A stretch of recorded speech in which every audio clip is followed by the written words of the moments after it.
Hello, VC. I am coming back with my December vinyl finds. I haven't bought as much lately, but so these are the records that I picked up in the month of December. Some from record stores, others from Walmart, thrift stores. I thought I was done even yesterday. I actually found a couple actually out there. So let's see what we got here. First one up I picked up was a Love Supreme John Coltrane. Got it on it's on blue vinyl. I got it actually on the record player. It was at Walmart. Got a clearance for $15. I've been wanting to buy it. I have it on CD, but always wanted to get it on vinyl, so it's pretty cool. It's a flimsy vinyl, though. It's not the 180 gram, but it played well, so I enjoyed it. This one I just picked up yesterday at Goodwill. Genesis, A Trick of the Tail on the Atlantic label, 1976. Got that for $2. It was in pretty good shape. I was kind of shocked by it. Then this one was they have 50% off whatever sticker, and it was pink. So I bought the Golden Hits of Billy Eckstine. My reason is he's a jazz singer in the '60s.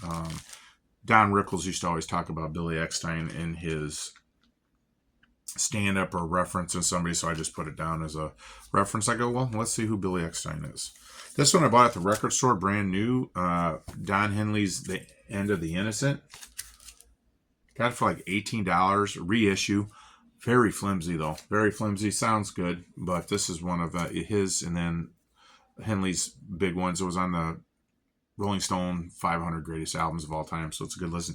The CDs, though, pick those up. You can find them for 50 cents a quarter. They made so many of them, and everybody bought them.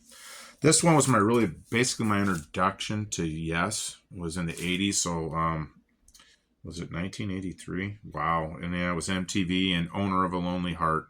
That was a big hit. For me, I didn't know anything about Yes up to that point. So picked that up, used, obviously, but it was original issue, so it's kind of cool. This one, I listened to some of the Motels, but I just picked it up because check out the cover. Is that the 80s or not? I mean, come here with this and that. They were, they had their little place. They had a few hits there, but it was just to pick that up for like $4. This One Night in Bangkok, Murray Head. Who could forget that single was on the airways? It was from the movie Chess, actually. So I picked that up, just a single. And I actually got the album, the soundtrack Chess. I bought it at a record store a couple months ago. So I was like, same Murray Head. So that's cool. Actually bought that at the record store. This one's a Goodwill find. Original motion picture soundtrack, volume 2 of Beat Street. Back in the 80s when hip-hop was hitting the screen. And not hip-hop, I meant breakdancing was hitting the screen. And hip-hop, honestly. Yeah, so on the Atlantic label. So that was pretty cool.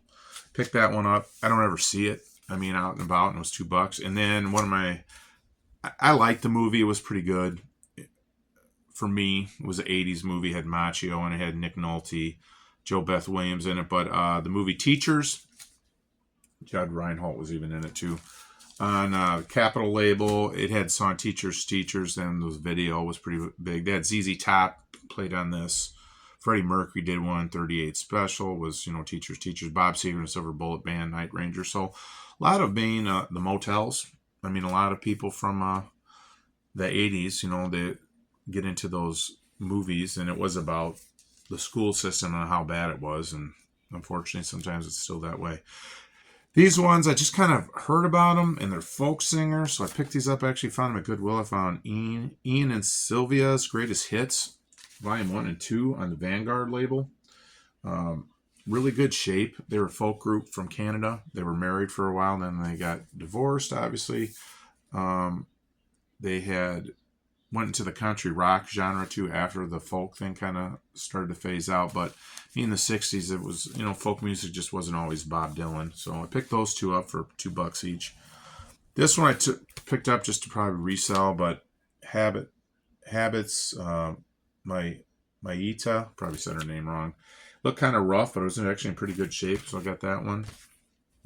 And then this one, I was going to do a thing on my mom turning 89 about people that were born that year, and Charles Daniels was born in 1936. So I found this one, Honey in the Rock, from a radio station issue, $2. Picked it up. I thought I had some stuff, Charlie Daniels, but so I just picked this one up. So I got that one on there. So those are it for vinyl pickups. Not a ton.